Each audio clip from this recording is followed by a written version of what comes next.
Dun, dun, dun, dun, dun, dun, dun, dun. Let's go.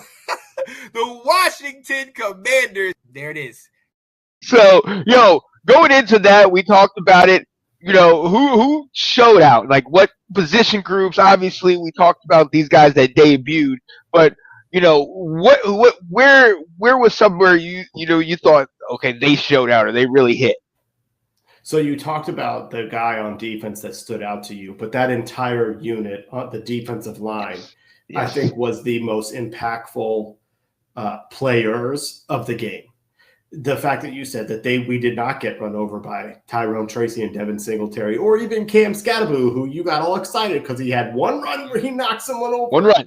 It was nasty. And then it stopped. And then we got it. It was a great debut. And that poor guy's going to have CTE before he's 30. The way he keeps running. I agree. But the rest of the time, he had 2 carries for -3 yards. So we shut him down. It was the entire unit, and this is what we were talking about all off season, where these were not flashy pickups that they have. Javon Kinlaw had people upset that this is who we're paying money to. We're cutting Jonathan Allen to bring in who? Never heard of this guy. Dietrich Wise, who's on the other side of 30, being cut by a bad New England team that they said, yeah, we're going to move on from you. And now we're saying, oh, sure, come to Washington. We're going to let you start. So there's guys here. Eddie Goldman, who was retired, was part of the rotation. But let Adam Peters cook. All right. Get out of his way when he's in the kitchen. Sir. He's getting all these guys that can play in and be part of a rotation to where you didn't even know. Dorrance Armstrong led the team with 8 pressures on Sunday.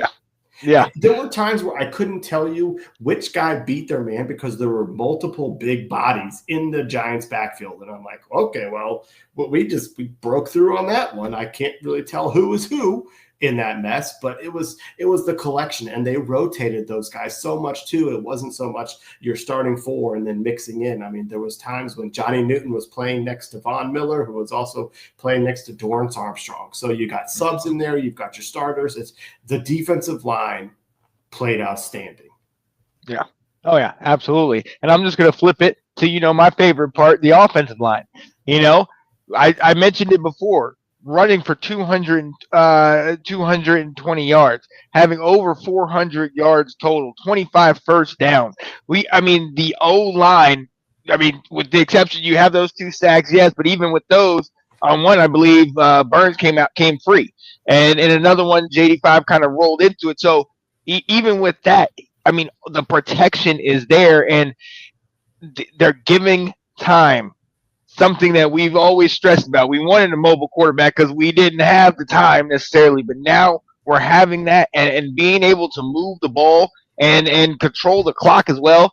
That was something we all know about the skill players and things like that, but I wanted to see how that line played together, how that line worked in there against what we thought was going to be a formidable D line. Now, maybe our play kind of neutralize that, and they will be good later on.